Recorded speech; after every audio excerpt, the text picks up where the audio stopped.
Tänavu saavad 16-aastased minna esimest korda valima. On väga oluline, et sa mõtleksid, mis on sulle koduümbruses tähtis.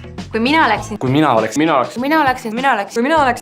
saanud 16-aastaselt valida, siis mina oleksin valinud kõrgemad lastetoetused ka ühe lapsega peredele. See ei peaks oma õuaega veetma kuskil pooleli jäänud ehitusplatsil, vaid oleksid korralikud skatepargid. Siis noor sina just selle mõttega, et lisaks, et sa scrollid telefoni, mis on see ümbrus, mida ma tahaksin, et võiks muutuda või oleks teistmoodi? Mina oleks väga mässuline. Ma valiksin omasuguseid, ma valiksin noori inimesi. Et oleks rohkem pööratud noorena tähelepanu vaimsele tervisele.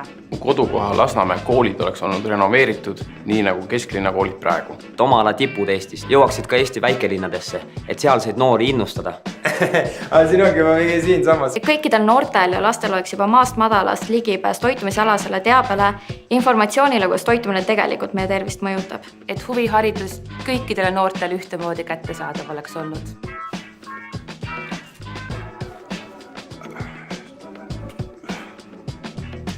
Kui mina oleksin 16-aastane valija, sooviksin ma, et haridus oleks reaalse eluga kooskõlas. Kodututele paremad elamistingimused ja parem süsteem, kuidas ühiskonda tagasi sisse sulanduda. Kui 16-aastased saavad ka teha otsuseid, siis võib-olla oleksid need otsused ka natukene noorte sõbralikumad. Keskkonna, mis toetab minu loovust, minu ideid, minu sõprade loovust.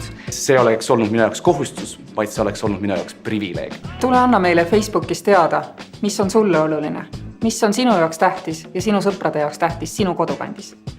Sina seal. Mine valima! Mine valima. Mine valima. Noored valima! Ära passi, mine valima! 16, 17 noored valima! Valima. Mine kindlasti valima.